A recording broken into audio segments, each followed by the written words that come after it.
Assalamualaikum warahmatullahi wabarakatuh.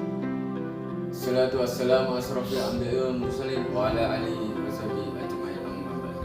Pertama, kita panjatkan puja dan puji syukur kehadirat Allah Subhanahu wa taala yang telah melimpahkan rahmat serta hidayahnya sehingga kita dapat hidup di dunia ini dengan sehat walafiat.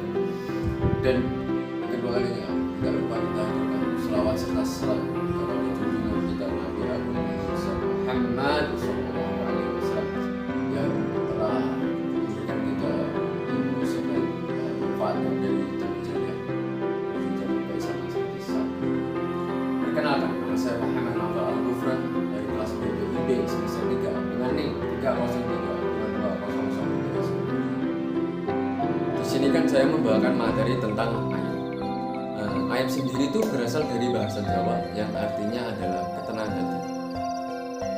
Ketenangan hati juga menjadi dambaan bagi setiap manusia, karena manusia sendiri juga hidup itu membutuhkan ketenangan hati, bahkan dengan cara mencari uang,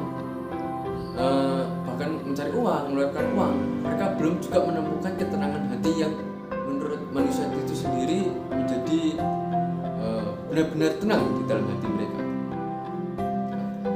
Kita tahu bahwa ketenangan hati tidak hanya semata karena uang ataupun harta-harta yang kita punya. Kan ketika kita mempunyai uang ataupun harta, kan kita harus membelikan harta tersebut. Contohnya kita membeli mainan, membeli makanan. Itu juga membuat hati kita senang seharusnya.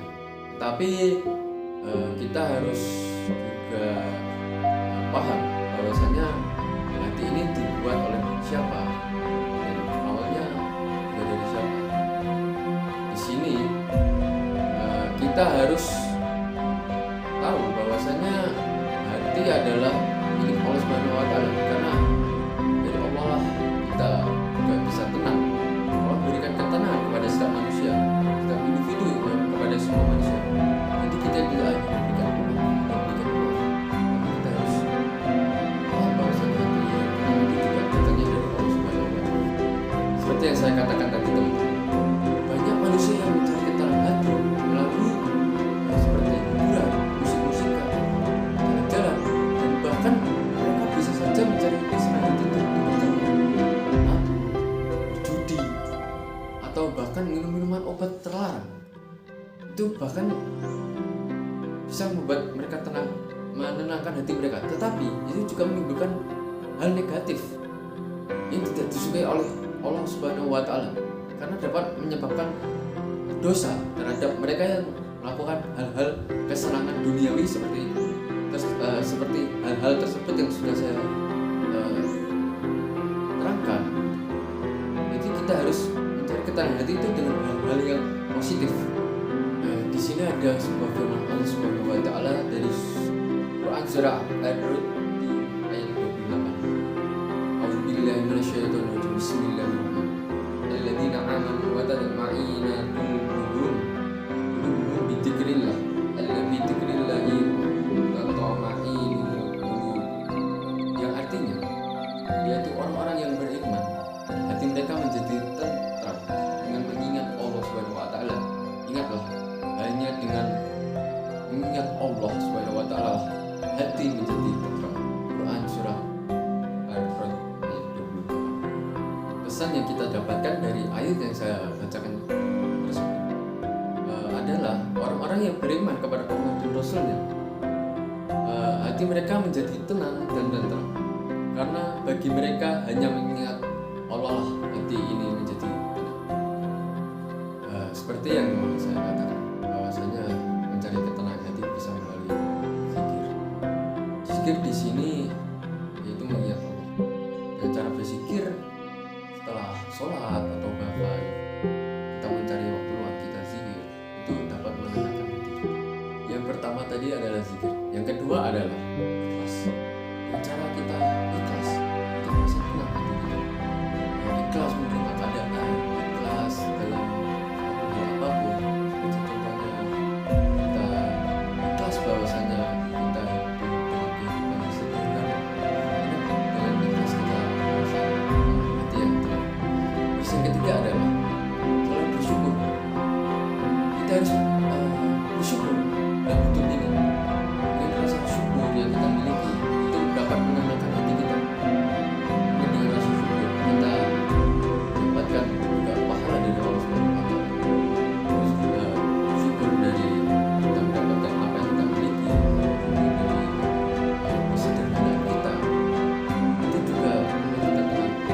Jika kita tidak syukur, kita menjadi gelisah dengan hidup ini. Karena apa yang kita miliki tidak merasa puas dengan apa yang kita miliki. Yang keempat adalah sabar dan sholat.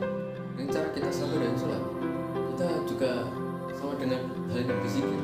Dan sholat kita menjadi tenang. Jika sholat kita khusyuk, menghadap Allah Subhanahu wa Ta'ala, selesai sholat kita menjadi tenang hati kita.